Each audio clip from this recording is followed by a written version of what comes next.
Hello students, today's lecture we will discuss about SYBCS environmental studies. Okay, semester 3rd. In this paper, the chapter number 1st, Introduction to Environmental Studies. Okay, हा तुम्हाला compulsory grading subject आहे. या सब्जेक्टमध्ये total environmental study जो आहे तो semester wise तुम्हाला 2 सेमिस्टरमध्ये काय केलं आहे, डिवाइड केलेला आहे. तर या सेमिस्टरला तुम्हाला एकूण 4 युनिट्स म्हणजे 4 चॅप्टर्स आहेत. त्यापैकी फर्स्ट चॅप्टर आपण एक्सप्लेन करत आहोत, introduction to environmental studies. Okay, तर एन्व्हायरमेंटल स्टडी ॲक्च्युअल काय आहे, एन्व्हायरमेंट म्हणजे काय, किंवा एन्व्हायरमेंट म्हणजे काय चेंजेस आहेत, ओके, किंवा एन्व्हायरमेंटमध्ये काय काय फॉलो केलं जातं, काय काय डेव्हलपमेंट आहे, काय झालं तर काय होईल, ओके, ते आपण बघूया. त्यामध्ये फर्स्ट आहे multi disciplinary nature of environmental studies. मग त्याच्या मल्टी म्हणजे काय, नंबर ऑफ त्याचे कन्सेप्ट्स आहे, नंबर ऑफ त्याचं कॉन्झर्वेशन असेल, नंबर ऑफ त्याचे क्रायटेरिया असतील. ओके, त्यामध्ये फर्स्ट आता what is by ecology. Ecology is one of the important branch of science which is also environmental biology. Okay, ecology is the branch of science म्हणजे सायन्सची एक ती शाखा आहे, शास्त्र आहे. Okay, that is called as a environmental biology. Environmental biology. Okay, then ecology derive from oikos house, logos means study. Ecology हा जो वर्ड आहे याचं काय केलं, ग्रीक वर्डमध्ये डिव्हायडेशन झालेलं आहे. Oikos means house and logos means studies. House means totally environment असं आपण त्याला म्हणतो. ओके, इकॉलॉजीमध्ये किंवा एन्व्हायरमेंटल स्टडीजमध्ये. देन लॉगस मीन्स त्याचं स्टडी किंवा त्याचं observation. Then interrelationships of organism with their physical and biotic environment can be called as ecology. मग एन्व्हायरमेंटचं आणि ऑर्गॅनिझमचं किंवा जे बायोटिक ऑर्गॅनिझम आहे, biotic means living.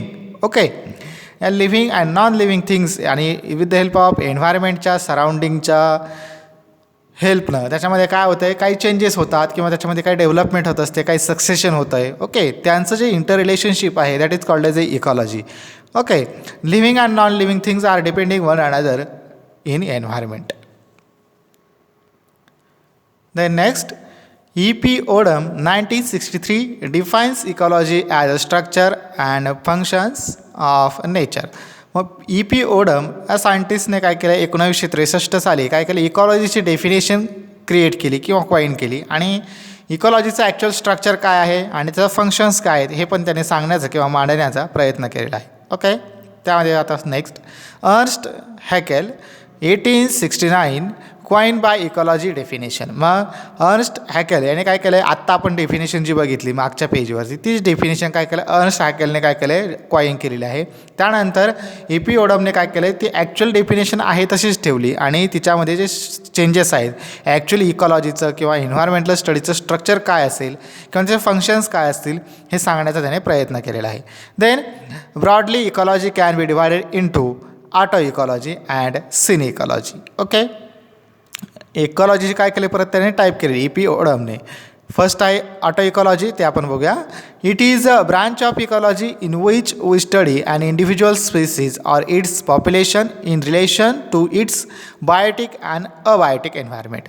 Auto ecology म्हणजेच काय, एक इंडिव्हिज्युअल स्पेसीज किंवा इंडिव्हिज्युअल ऑर्गॅनिझम जर आपण घेतला तर ऑर्गॅनिझम ते घेतल्यानंतर त्याच्यामध्ये फॉर एक्झाम्पल आपण एखादी प्लॅन्ट घेतली किंवा एखादा ॲनिमल घेतला, तर ॲनिमल घेतला किंवा प्लॅन्ट घेतली तर त्याच्यामध्ये काय चेंज होतात. ओके, आता नॉन लिव्हिंग थिंग्स म्हणजेच काय, अबायोटिक फॅक्टर्स म्हणजेच काय, water, soil, temperature, light, okay, air, हे सगळे काय झाले non living things that is called as a abiotic factors. And biotic factors means living. मग ऑर्गॅनिझम येतील, ऑल लिव्हिंग थिंग्स, ॲनिमल्स येतील, प्लांट्स येतील, ह्या सगळ्या काय त्याच्या बायोटिक फॅक्टर्समध्ये येतात.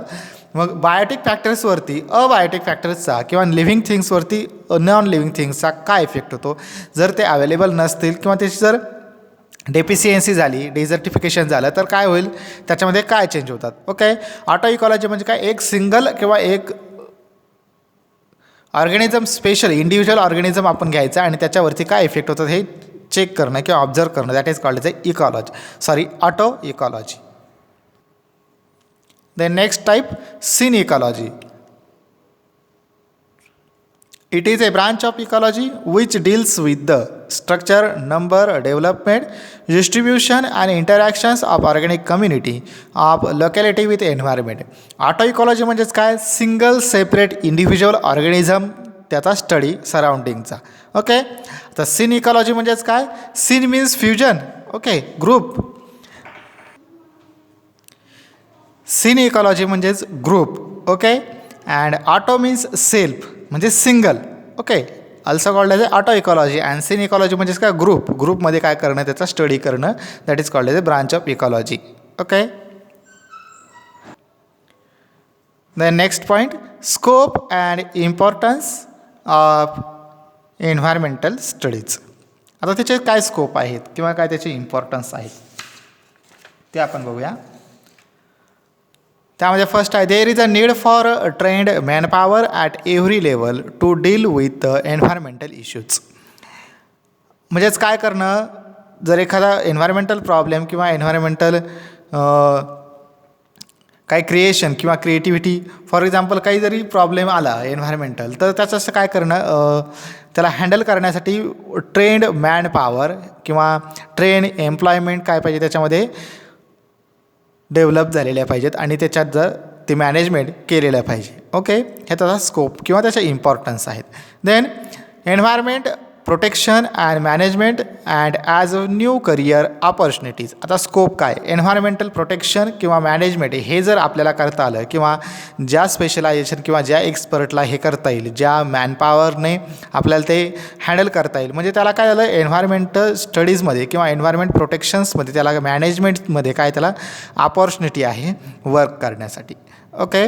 Then industries need environment expert to control pollution and disposal waste.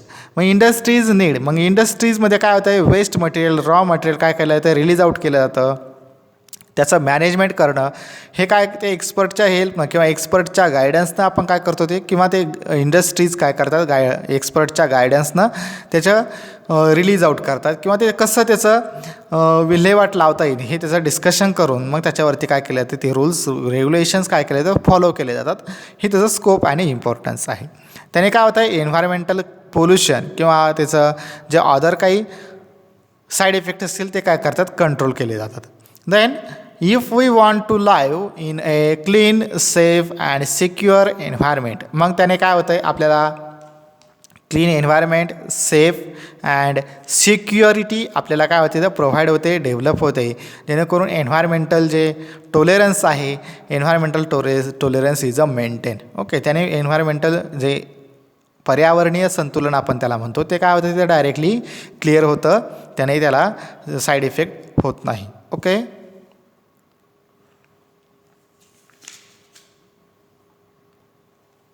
Then next importance, it is important for economy and welfare human society.